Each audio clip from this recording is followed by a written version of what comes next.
Bapak ada yang mewakili, yang saya hormati Bapak Kepala yang mewakili, yang saya hormati Bapak Kapolsek yang mewakili, terus yang saya hormati Bapak-bapak kepala sekolah, ibu-ibu kepala sekolah, serta wali murid yang telah berhadir di ruangan Puskesmas Pembo, serta seluruh staf Puskesmas Pembo yang sangat saya sayangi, disampaikan oleh Bapak Kadis Dinkes. Mungkin ini Bapak Kepala Sekolah maupun wali murid yang mewakili.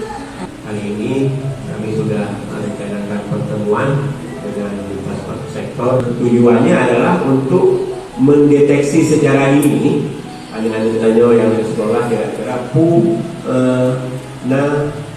penyakit yang dia alami. Ya.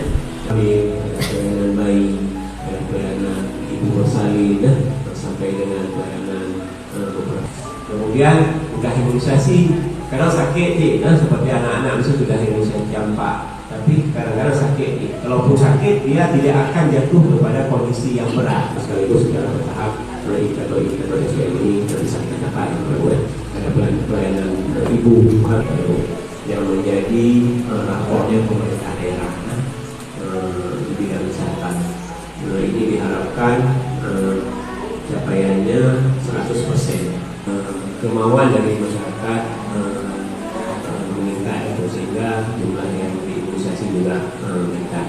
Jadi kita harapkan ke depan cek kesehatan gratis ini bukan terbatas pada sekolah, tetapi juga anak-anak yang berada di pesantren, budaya.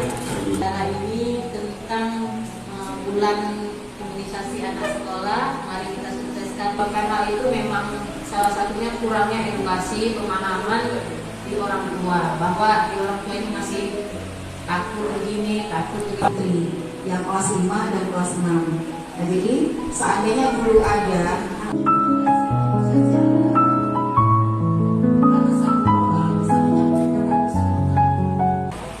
jadi kami berharap memang setiap hari Rabu kami melakukan bimbingan capim yang memang ada tidak menilai walaupun dengan membayar waktu.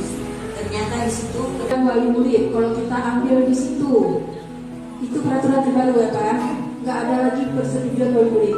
Edukasi semaksimal kami tetap kami berikan, bahkan sampai ke pemantauan setelah diimunisasi. Salatullah salam